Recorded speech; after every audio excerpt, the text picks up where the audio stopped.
let's first get caught up with what you're doing these days and giving lessons, and you still got your hand in baseball.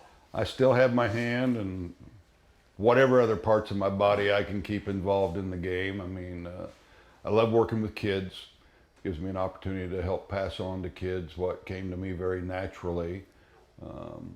I get to help maybe them achieve some of their dreams, in addition to also helping them hopefully become a better young man or even a young lady, because I have worked with a couple of girls on their pitching, so and not softball. So it's like when I work with the little girls, the little 11, 12-year-olds, I said, we're going to make them little boys go running home crying. Instead of kiss the girls and make them cry, we're going to strike the boys out and make them cry. So, so does it feel like 50 years have passed? There's times, Bill, that yes, it does feel like 50 years, but for the most part, no. I mean, my life has been kind of a whirlwind ever since the day 50 years ago. And so, and as we age, time seems to really fly. So, but no, it doesn't seem like 50 years. How many surgeries have you had now? You're coming off a recent shoulder surgery. How many surgeries total, or just how many on my shoulder? Let's start with the shoulder. I had number 5 a little over, about 6 weeks ago, where I had total shoulder replacement. Had major arthritis, and they had scoped me in December of last year thinking I had a tear.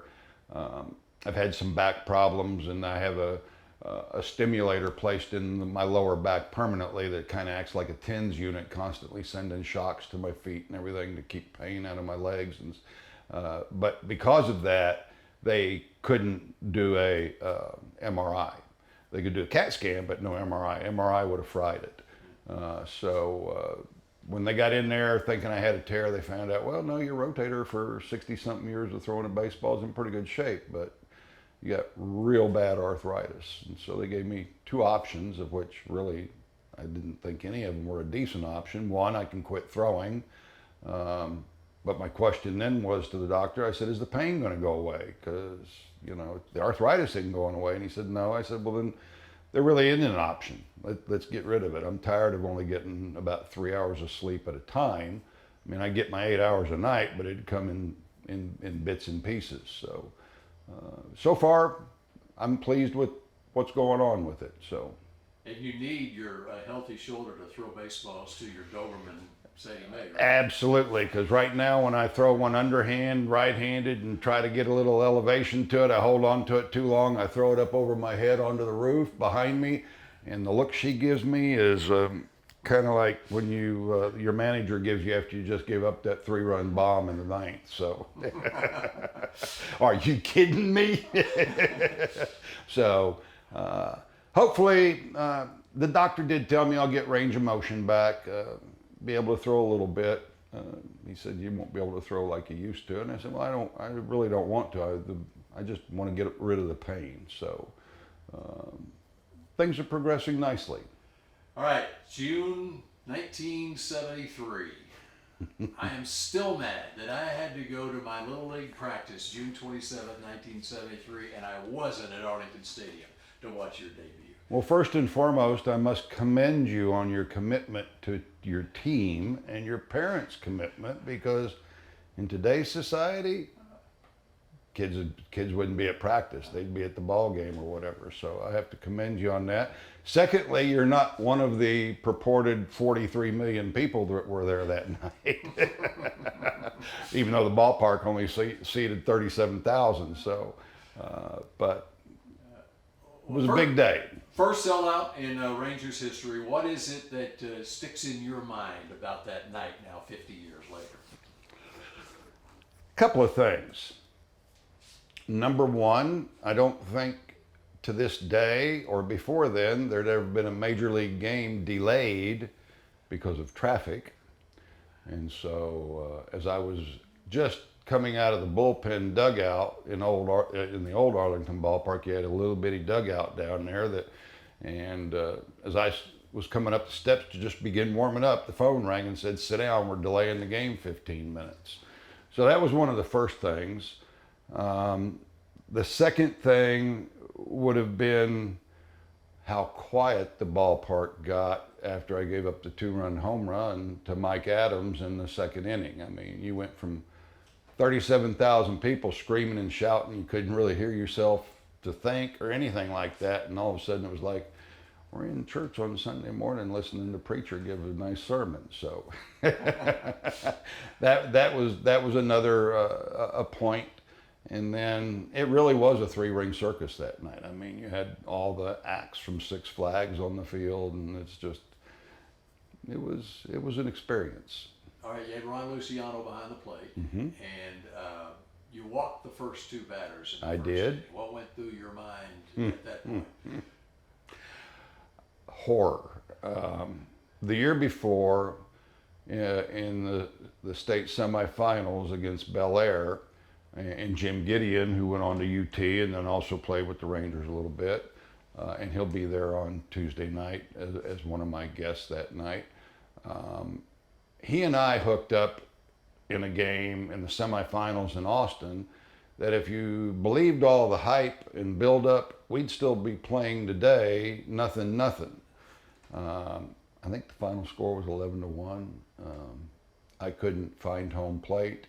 It wasn't really a matter of not being able to find home plate. It was a matter of not being able to get the ball down into the strike zone. And Bel Air, their coach was very knowledgeable. Coach Knobloch, his son, went on to play for the Yankees. So he had taught him to be patient and to wait me out. And so I couldn't find home plate. Walked a lot of guys, and score ended up as a result. And so after walking the first 2 guys, I'm going, oh my, I mean, not this, please. I'd rather be backing up third base on every other pitch and waiting on a new baseball because they hit the ball out of the ballpark, but not this. You turned around though and you struck out the side. I did. I don't know how much truth there is to it, but Kenny Suarez, my catcher that night, told me basically I struck out the first 2 guys also. But I was earning my stripes, I guess. I was getting my hazing, and rightfully so. I mean, here's this 18-year-old snot-nosed kid that, hasn't really done anything to this point outside of played pretty good high school baseball, but all of a sudden in the big leagues. And so it was, yeah, I mean, I was terrified, to say the least. I mean, just did not want to go through another experience like that. Pretty good high school. I just want this mic is just a tiny bit. Sure.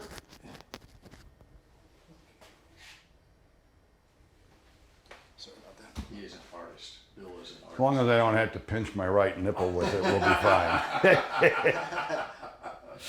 Sorry about that. I mean, I am not politically correct, so.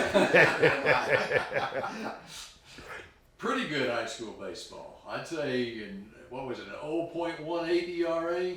Your senior That was my senior year, yes. Yeah, I mean, against some pretty good competition.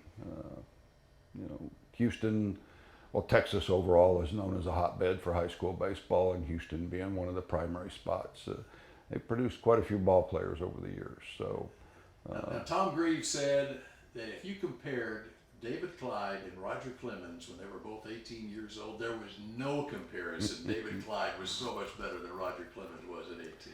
well, that's awful nice of Tom to say. So I appreciate those kind words.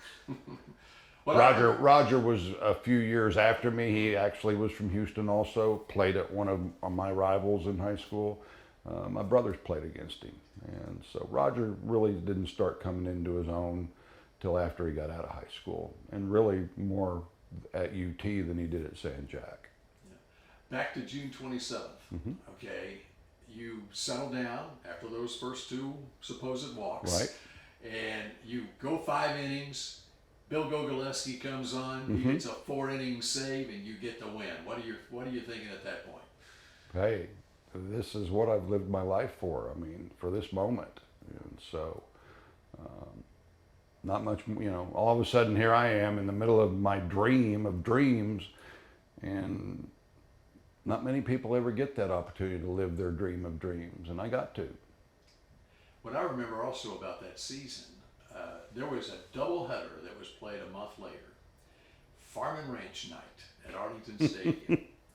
The first game of the doubleheader, Jim Bibby was matched up against All-Star Nolan Ryan, who had thrown 2 no-hitters that year. The second game was this young David Clyde against All-Star Bill Singer. And the Rangers swept the Angels that night, 7-1 and 8-0. And I went back and looked at the box score, and lo and behold, David Clyde threw 7 shutout innings that night against the Angels. What do you remember? Blind hog finds an acorn every now and then. Fitting for Farm and Ranch night. I can't recall. I do recall the night in particular because I do remember Farm and Ranch night and the doubleheader, something that we don't do anymore, which I think baseball's missing a tremendous opportunity of getting the fan involved in the game. I mean, I understand they got to make money to keep the doors open, but why don't we give something back to the fan and make them want to come to the ballpark? Make them want to spend $500 to take their family to the ball game and sit in the nosebleed seats, not the real good seats. So, but I do, people ask me over the years if I ever pitched against Nolan, and I said, to the best of my knowledge, no. But the closest that I ever came was on that night in a doubleheader, and so it sticks in the mind. Whitey Herzog was your manager when, yes. when you broke in. What did Whitey mean to you? Whitey, and still to this very day, means the world to me. I mean, I think had Whitey remained with the Rangers, whether as a manager or moved into the front office, I don't think he wanted to go into the front office again at that time. I don't know how, you don't hear it talked about a whole lot about Whitey, but Whitey was the architect of the '69 Mets. He was head of player personnel, minor league development of the New York Mets, and he was the one who drafted Nolan Ryan and Tom Seaver and those guys. He's the guy who put that ball club together. And so I think had Whitey remained with the Rangers, that possibly things might have been different. I don't know, but I think things would have been handled a whole lot differently. I don't think I would have been caught in a power struggle between my manager, not with me, but I was in the middle of it, between my manager and the front office. Because what happened then, Whitey was let go in September. Whitey was let go in September, and Billy was hired. And things did not go well from that point forward. Some of it my doing, probably. Some of it just because of the circumstances. I didn't ask to be put in that situation in any way, shape, or form. I did not ask to go straight to the big leagues. There's been a lot of talk over the years that we demanded the big leagues. No, we didn't demand the big leagues. I had been talking to several former baseball players and former athletes here in Houston prior to the draft in January of that year. And they advised me basically the only thing that you want to ask, forget the money. Forget the money. Don't worry about how much money they're going to offer you. What you want is a major league contract. Now, that major league contract doesn't mean you're in the big leagues. All it does is mean I'm on the 40-man roster. And immediately the clock starts ticking. And I mean, if they don't put me in the big leagues right then they've used an option sending me to the minor leagues. They only get 3 of them before I'm locked. And if they want to bring me back to the big leagues, I have to clear reverse waivers. In other words, I'm available to anybody for I think it was $25,000 at the time. Or if they don't do that, then I'm also eligible for what they used to call the Rule 5 draft, where minor leaguers had an opportunity to escape the situation they were in and possibly get a better opportunity somewhere else. So what we wanted was my career to be having some major decisions made on it by the time I was 21. I was either going to be in the big leagues, hopefully forever, or with someone else. And basically that's what we wanted, and we got it. But then Whitey got fired, and Bob Short was in severe financial straits. I was proving that baseball could be a viable option in North Texas. I didn't save the franchise because there's never been a franchise ever fold. They've moved, gone by another name, but they've never gone out of business. So, had I not proven that, then the Rangers may not even be in Arlington today. They may be somewhere else. But when Billy took over, I got caught in a power play. Billy really didn't want me there for whatever reasons. Those were his. He's the manager. He's entitled to those reasons or opinions. I have no problem with that. But I was suffering because of those decisions. Billy didn't like young players. I was a young player, strike one. Billy didn't like pitchers. I was a pitcher, strike two. And maybe the biggest strike against me, and like I said, I didn't ask to be put in this situation. It just so happened it was a perfect storm. Billy wanted to be the star. He wanted to be the ringmaster. And because of the situation at that time, I was. Didn't ask for it, but, I wasn't going to shy away from it either. There were a lot of things that transpired that, like I said, I got down on myself and maybe at times didn't take the best care of myself. But on the other hand, when I wanted to work on my craft and try to get better, I wasn't allowed to. And, I realized I was struggling with my breaking ball. If I wanted to throw in Arlington, I did want to throw before the game because the bullpen was on the field. I didn't want to stop the game in the seventh inning to chase a curveball out in right center field. But they wouldn't always let me throw before the game. And if I did get to throw later in the game, the first time I bounced a curveball, the phone rang and I was told to sit down. And so, kind of a perfect, a perfect storm in that direction. All right, so you retired from baseball in your mid-20s, which for most people, that's when they're starting their big league Right. career. What went into that decision? Well, I'd already been through 2 marriages at the time. I was getting ready to get married a 3rd time. I had an opportunity to go in business with my in-laws, and also having come back after my 2nd shoulder operation, became somewhat disenchanted with the game again in that, it seems like the higher you get in the game, the less it is of a team, the less it is playing the game. Fun's not the right word, but you do want to enjoy it. And it wasn't fun for me anymore. And so when I came back that 2nd time, I started in AA in the Astros organization with a great group of guys. It was a lot of fun. Then got moved up to AAA. And AAA, I think, is where the most unhappy ball players on the face of the earth are, because you've got older guys that still think they can play on the way out, and you got younger guys who think they belong on the way up. So nobody's happy. And Plus, so the money wasn't what it was back then in 1981 well, or whatever. I was very fortunate that I never had to play for the peanuts that most minor leaguers were paid. Even after I came back the 2nd time, I was making quite a bit more than the average minor league player. It wasn't what I made when I played in the big leagues, but it still wasn't. I wasn't having to scrape pennies together to eat at McDonald's. So here, 50 years later, do you have fond memories of June 27th, 1973? What goes through your mind? What couldn't be fond about it? The only way, you couldn't really write it any better. Yes, that was a very fond night, but very bittersweet night too, because when I look back on it, it was actually the beginning of the end. And so, if I were able to do it all over again, everything remaining the same, nowadays, because of what the union has forged with the owners in the last couple of basic agreements, is no one will ever go straight to the big leagues again. I mean, you're not allowed to go on the 40-man roster.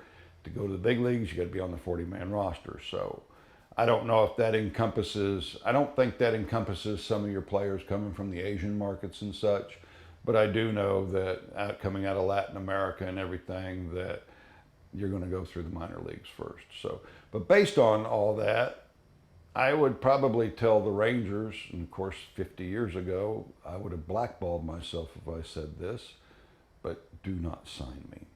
I mean, I'm very grateful for everything the Rangers have done for me over the years, giving me the opportunity, but it might have been quite possibly the worst organization I could have been with. The perfect storm scenario, then Whitey getting fired. Like I said, had Whitey remained around, I think he would have done a better job of protecting me or taking care of me, having come from the youth side of baseball. But, you know, 50 years ago, you tell a team, no, don't draft me. They may draft you in spite of it, but you're going to get blackballed. And so, also the history, you know, up until Nolan came into the front office of the Rangers really had never developed any pitching out of their minor league organization. Yeah, they had a couple of guys, but for the amount of arms that they had over the years, I mean, you had guys go on to other organizations and have decent careers, but for the number of arms they had, they sure didn't do a very good job of developing. I mean, the realizing your dream at such a young age, and then the bittersweet part of that. What lessons have you learned from that maybe you can now give to these young kids that you're mentoring today? Continue to work hard, realizing that it is a business. Okay, I will make. I've been fortunate. I've had a couple of kids I've worked with that have gotten the opportunity to play pro ball and never made it to the big. Well, I had one catcher get to the big leagues with the Astros. The highest I ever had a pitcher get was AAA with the Royals. But it is a business. And you have to look at it that way because they're looking at it that way. I mean, they're going to tell you all sorts of things right now, make you feel good and all that, but as soon as your name's on that contract, they own you. And whatever they want to do, they can pretty much do. So first off, get as much money as you can if you're looking at pro ball. Number one, I would advise a kid coming out of high school, if he's not getting $1 million or more, go to college. You know, even in today's, I know $1 million is a lot of money, but it really isn't. But get as much as you can. Take care of yourself in all ways, financially, physically, nutrition-wise, everything. Just do everything you can to give yourself an opportunity to succeed. What lessons for yourself have you learned from it? I know you're a man of faith. Mm-hmm. What is it that you learned personally from that whole experience, and what you're then able to carry through the rest of your life? Nobody, once you leave the protective umbrella of your home, your parents' home, there's only one person going to look out after you, and that's yourself. And if you're going to sit back and have a pity party, you're going to be a very unhappy individual over time. You're not going to be able to get out of bed. You're not going to be successful at anything. And so I've been a very blessed individual throughout my entire life. I mean, I've been blessed athletically. I've been blessed with a decent brain. I've been blessed financially. I've been blessed with 3 women in my life that put up with me for a while. I've been blessed with 3 wonderful children. I have 1 blood grandson. I have 2 step grandsons, and I have a step granddaughter. And so I also have a very wonderful son-in-law who's married to my daughter. I have a very wonderful daughter-in-law. So I'm surrounded by nothing but blessings. So I can't change anything in the past, but I can sure as heck learn from it and move forward. I try to help kids understand that, and I try to help them to think for themselves. It's like when I did coach, and I haven't really coached now in 4 or 5 years, but like pitchers, I never called pitches. Well, I'm going to do it. I said, I'm not out there. I don't know what's going through your mind. I don't know what you're trying to do with this hitter. I didn't like it when people called my pitches because they didn't have any idea, especially if they weren't calling the entire sequence. You know, if all of a sudden I got, you know, I'm 6 pitches into an AB against a hitter, you know, and I've got it in my mind, okay, this is going pretty much the way I wanted it to go. It may be a couple of pitches more, but I'm still able to accomplish. And all of a sudden the pitch comes in from the bench that, oh, where did that come from? You know, I mean, that's totally against everything I'm trying to accomplish here. And so I want them to be self-thinkers. I don't want them to be afraid to fail. If you're afraid to fail, you're going to fail, especially in this game. Because this is, I mean, not from the pitching standpoint, but from the hitting standpoint, if you can't deal with failure, you need to find a different sport and a different job, because not many places can you fail 70% of the time and make $100 million. So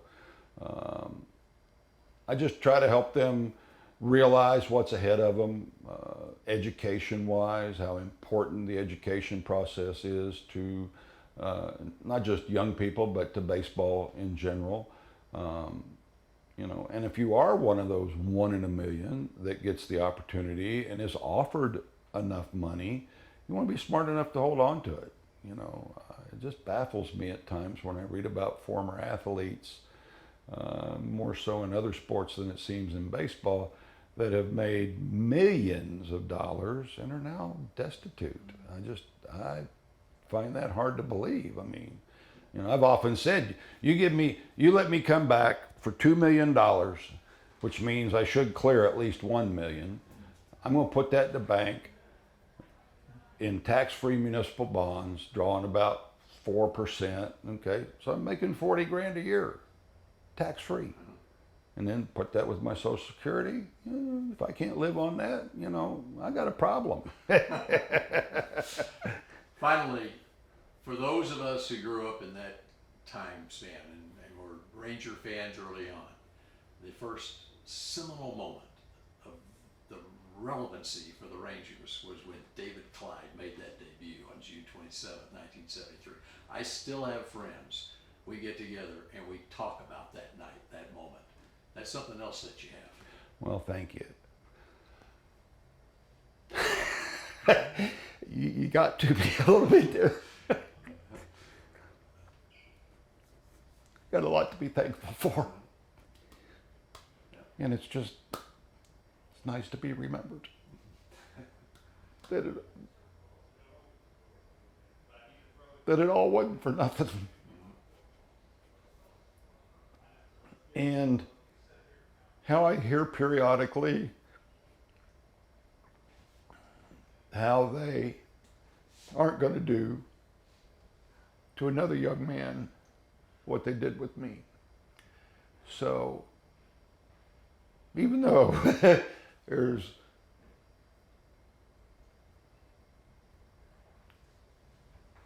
bittersweet memories, there were an awful lot of good things. A whole bunch.